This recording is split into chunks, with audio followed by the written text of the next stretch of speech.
சுகுணாம்மா, உங்களை பிரின்சிபால் கூப்பிடுறாங்க. ஓ, good afternoon madam. Good afternoon Suguna. ஒரு சித்தி வீட்டு ஃபங்க்ஷனுக்கு நீ போகலையாமா? சித்தி வீட்டு ஃபங்க்ஷனா? அதாக்கா, நம்ம மங்கள அவங்க பேர குழந்தைக்கு இன்னைக்கு பர்த்டே இல்லையா? மறந்துட்டியா? என்ன முடிக்கிற? பம்பாய் சித்தி. ஓ ஆமா, பம்பாய் சித்தி இல்ல. திடீர்னு மங்களம் சித்தின்னு சொன்ன உடனே ஞாபகத்துக்கு வரல. மேடம், எனக்கு கூட லீவ் வேணும் மேடம். சுகுணா, ராதிகா ஏதாவது ஒரு காரணத்தை சொல்லி அடிக்கடி லீவ் கேட்டுக்கிட்டு இருக்கா. she is very irregular. இந்த லெட்டர்ல உள்ள விஷயம் உண்மையானதான் தெரிஞ்சுக்கத்தான் உன்னை கூப்பிட்டு. now the doubt is cleared. நீங்க ரெண்டு பேருமே போகலாம். thank you madam.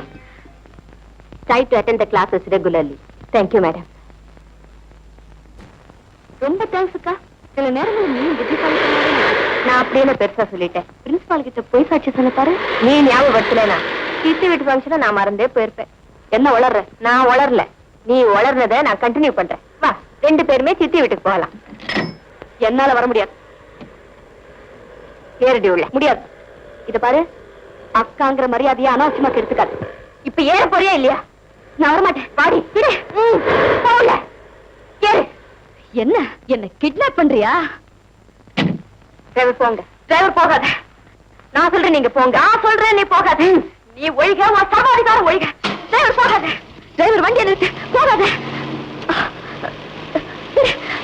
டிரைவர், இப்ப வண்டியை நிறுத்த போறியா இல்லையா? இல்ல இப்ப நான் கீழே குடிச்சிட்டுறேன். அப்புறம் அனாவசியம் மேல காதுல வாங்கிக்காதீங்க. நீங்க போங்க டிரைவர். அடி ராட்சசி, ஒரு டிரைவர் முன்னால என்ன அவமானப்படுத்துறேன். இப்ப நான் கீழே குடிச்சு சாக போறேன். பாரு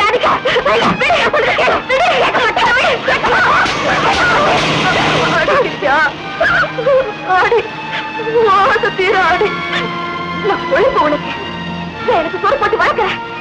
அப்பா, உங்க அம்மா, நீ எல்லாரும் எனக்கு எதிராக பூச்சி செய்றீங்களா? எல்லாரும் பைக்கு போய் வாங்க போறேன் பாரு. என்ன நடு தெருவுல தலைக்குடி வச்சதுக்காக உன்னையும் உங்க அம்மாவையும் உங்க அப்பாவையும் எல்லாரும் தலைக்குடி இருக்க மாட்டேன். வேற போலீஸ் ஸ்டேஷன்ல கொண்டு நிப்பாட்டிடுவேன். எனக்கு சிஸ்டர் இல்ல, எதிரி. ஒன்னே நீ ஒழியணும், இல்ல நான் ஒழியணும். நம்ம ரெண்டு பெரிய அக்கா தங்கச்சியா படிச்ச அந்த கடவுள் ஒழியணும். பாரு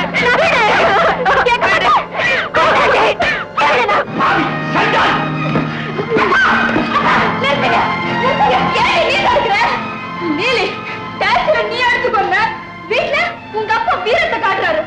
மறுசாட்சியா இல்லாத கூட்டம். என்ன சொன்ன? அடிச்சு திருத்துற வயசா இவளுக்கு.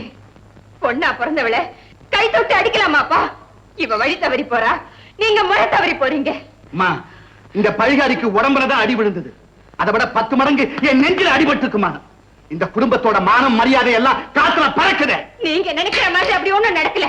வீணா ஏன் கற்பனை பண்ணிக்கிறீங்க? கற்பனையா? இந்த போட்டோ பாரு. பாரு, நீச்சல் குளத்துக்கு போய் அரம்பெருமான ஆட்டம் போட்டிருக்கிறான். இதை யாரோ போட்டோ பிடிச்சு அனுப்பியிருக்காங்க. இவளை அடிச்சா என்ன கொன்ன? அபிராமி, நாங்க மனசறிஞ்சு யாருக்கு எந்த கெடுதலையும் செய்யலையேம்மா. எங்களை ஏம்மா இப்படி போட்டு பதைக்கிற?